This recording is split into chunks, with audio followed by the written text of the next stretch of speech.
नमस्कार।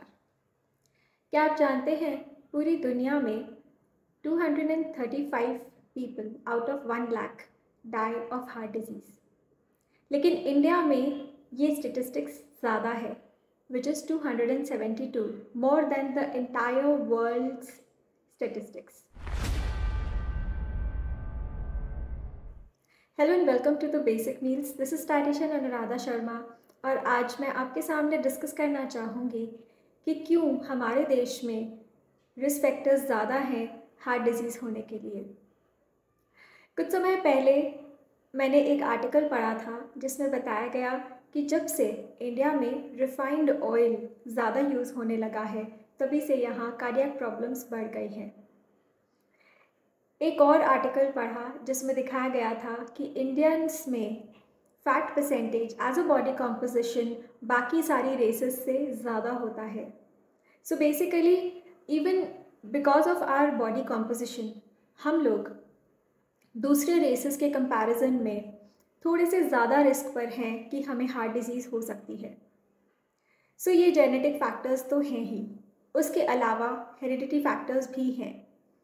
बट अगर देखा जाए, अगर हम स्टेटिस्टिक्स को कंपेयर करें, कुछ 20 साल पहले 25 साल पहले इंडिया में कार्डियोवास्कुलर डिजीज़ उतनी ज़्यादा नहीं थी जितनी कि आज की डेट में है।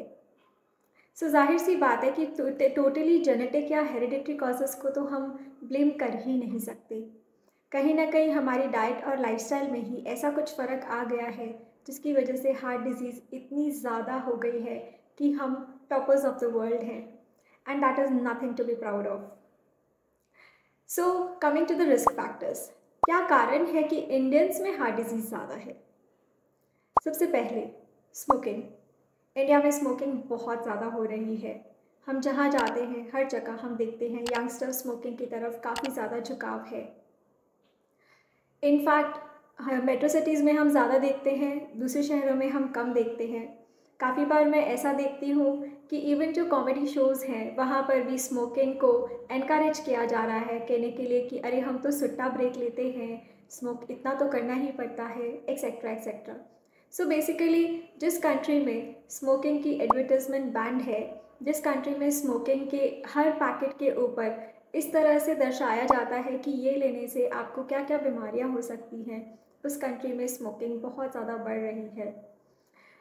पहले एक टैबू की वजह से फीमेल्स नहीं करती थी, लेकिन आज की डेट में मैं देख रही हूँ इवन फीमेल्स में बहुत ज़्यादा बढ़ गया है, and that is nothing to be proud of. Feminism does not mean कि हम मेल्स की गलत आदतों को अपनाना शुरू कर दें।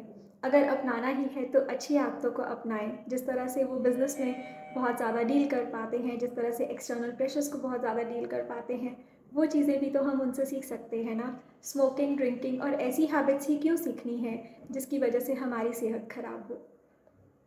Secondly, India has become drastically sedentary. कुछ सालों पहले ही की बात है कि हम लोग इकोनॉमिक टर्मोइल से गुजर रहे थे, सो टेक्नोलॉजिकल एडवांसमेंट जो वर्ल्ड ओवर थी वो भी इंडिया में नहीं थी। ना तो हम उतना AC, washing machine, blenders etcetera etcetera machinery का यूटिलाइजेशन डेली बेसिस कर रहे थे जिसके कारण हम सेडेंट्री हो जाएं।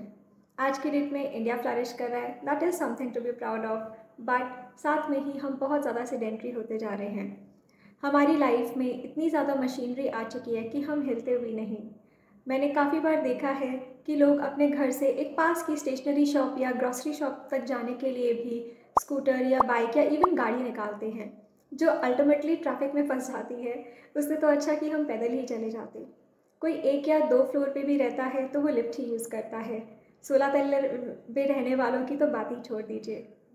हम बेसिकली इतने ज़्यादा सेडेंट्री हो गए हैं कि हमारी जो 1 घंटे की एक्सरसाइज अगर हम करते भी हैं तो भी वो इनफ नहीं है। हमें फिज़िकली एक्टिव होना पड़ेगा।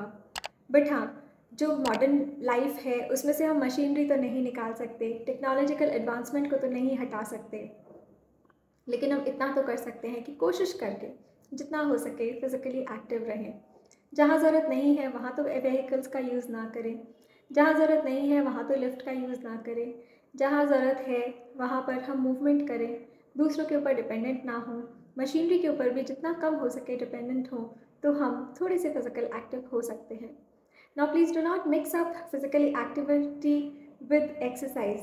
आई am talking about two different things. Exercise है कि एक शेड्यूल टाइम पे हम एक लेवल ऑफ एक्टिविटी कर रहे हैं, पर वो हम मैक्सिमम एक दिन में आधा घंटा, पौना घंटा, 1 घंटे तक ही कर सकते हैं। इसके अलावा कुछ ऐसी लाइफस्टाइल क्रॉनिक डिजीज़ेज़ हैं जो हम अपनी लाइफ में खुद ही इन्वॉल्व कर लेते हैं, जैसे कि हाइपरटेंशन है, डायबिटीज़ है, ओबेसिटी है। ये सब के कारण भी कार्डियक डिजीज़ आराम से हो सकती है। जो भी पर्सन इन डिजीज़ से डील कर रहा है, इन क्रॉनिक कंडीशंस के साथ डील कर रहा है, that person is at the risk of heart disease as well. So basically हमें करना क्या है, क्योंकि ये डिजीज़ लाइफस्टाइल डिजीज़ हैं, क्रॉनिक डिजीज़ हैं, जिनका दवाई से कोई उपचार एक्चुअली हो नहीं सकता। जब तक आप दवाई लेते रहेंगे आपके सिम्टम्स कंट्रोल में रहेंगे। सो अल्टीमेटली करना क्या है, लाइफस्टाइल मैनेजमेंट, टाइम से खाना, टाइम से सोना, एक्सरसाइज करना, पानी पीना और एक अच्छी बैलेंस डाइट लेना, बस यही। लेकिन ये सुनने में जितना आसान है, करने में उतना ही मुश्किल। इसीलिए हमें ज़रूरत पड़ती है एक ऐसी डाइटिशियन की जो काउंसलिंग में आपकी हेल्प कर सके और आपको इस तरह के पैटर्न में ढलने में हेल्प कर सके। 100% तो कोई भी परफेक्ट नहीं होता, इनफैक्ट जो डाइटिशियंस आपको सिखा रही है वो भी नहीं। लेकिन अगर हम 90% भी कर पाते हैं तो हमारी लाइफ बिना हार्ट डिजीज़ के, बिना किसी ऐसे क्रॉनिक कंडीशन की मुश्किलों के गुजर सकती है। इसके अलावा आता है डिस्लिपिडीमिया। हाई फैट फूड्स और लो फाइबर डाइट्स रेगुलर बेसिस पे खाने से हमारी बॉडी में काफ़ी बार कोलेस्टेरॉल, ट्राइग्लिसराइड्स वगैरह बढ़ जाते हैं। ऐसा होने पर ऑब्वियसली हम हार्ट डिजीज़ के रिस्क पर आ जाते हैं। जो भी फूड्स इस तरह की कंडीशन को एग्रवेट करते हैं, उन फूड्स को हमें रेगुलर बेसिस पे अवॉइड करना ही है। अल्कोहल के बारे में एक बड़ी मज़ेदार बात है जो काफ़ी सालों से पॉपुलर है कि थोड़ी सी लेने से हार्ट हेल्थ में अच्छी रहती है। स्पेसिफिकली रेड वाइन के बारे में ऐसा कहा जाता है। इससे बड़ा झूठ और कोई नहीं हो सकता। मेरा तो पक्का बिलीफ है कि ये मिथ उन्हीं लोगों ने स्टार्ट किया होगा जिनकी खुद की अल्कोहल की इंडस्ट्री है।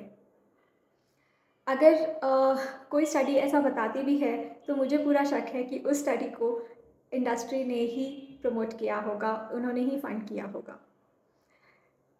रिसेंटली वर्ल्ड हार्ट फेडरेशन की तरफ से एक स्टडी आई थी जिसमें उन्होंने आर्टिकल भी पब्लिश किया था और बताया था कि एक ड्रॉप ऑफ अल्कोहल भी किसी के लिए कभी अच्छा नहीं हो सकता, किसी की भी हार्ट हेल्थ के लिए कभी भी अच्छा नहीं हो सकता।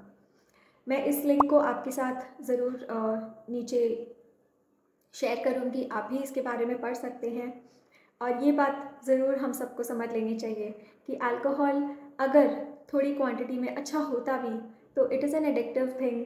अगर एक पॉसिबिलिटी भी है कि वो अच्छा हो सकता है तो भी वो एक्सेस करने में हमारे लिए बहुत आसान है और हम लोग we end up having a lot of it which will actually cause problems. In fact मैंने इस आर्टिकल का इंतज़ार तो नहीं किया था ये कंक्लूड करने के लिए कि अल्कोहल कभी भी अच्छा नहीं हो सकता, क्योंकि हमारी पढ़ाई में, हमारी बायोकेमिस्ट्री की पढ़ाई में हमें पढ़ाया गया था कि किस तरह हमारी लिवर को बहुत ज़्यादा मुश्किल होती है अल्कोहल को डाइजेस्ट करने में, टॉलरेट करने में। तो बेसिकली अल्कोहल का एक ड्रॉप भी हमारी सेहत के लिए कभी भी अच्छा नहीं हो सकता। ये बात मैं पहले भी जानती थी अपनी बेसिक बायोकेमिस्ट्री की नॉलेज से ही। इसके लिए मुझे किसी भी स्टडी की या किसी भी सबूत की कोई ज़रूरत नहीं है। और जो भी इंसान ने बेसिक बायोकेमिस्ट्री और फिजियोलॉजी पढ़ी है वो इस बात में मेरा समर्थन ज़रूर करेगा। So try to understand. Industry में अपनी सामान को बेचने के लिए बहुत सारे भुलावे करे जाते हैं, बहुत लेवल पर उनकी कॉन्टैक्ट्स होती हैं जिससे कि वो हमारे माइंड को, हमारी साइकोलॉजी को ट्विस्ट कर सकते हैं। कहा तो ये भी जाता है कि फ्रूट्स एंड सैलड्स हमारी सेहत के लिए अच्छे हैं, कहा तो ये भी जाता है बैलेंस डाइट हमारे लिए अच्छी है, पानी पीना अच्छा है। हम वो बातें क्यों नहीं मानते, हम अल्कोहल वाली बात क्यों मान लेते हैं? कहीं ना कहीं हमारे मन की भी तो बातें हैं जिसमें हम भुलावे में ही आना चाहते हैं, क्योंकि हम वही करना चाहते हैं जो हमें पसंद है। लेकिन सही रास्ते में और पसंदीदा रास्ते में फ़र्क होता है, काफ़ी बार होता है। So what we have to understand is a good diet and lifestyle can only be the way for avoiding heart disease. बहुत से लोग मुझसे कहते हैं कि अरे एक ही तो ज़िंदगी है, जैसे मर्जी खा लेने दो ना, क्या फ़र्क पड़ता है। जी, मैंने किसी को भी अच्छे से अब खाने को एंजॉय करने से मना नहीं किया है।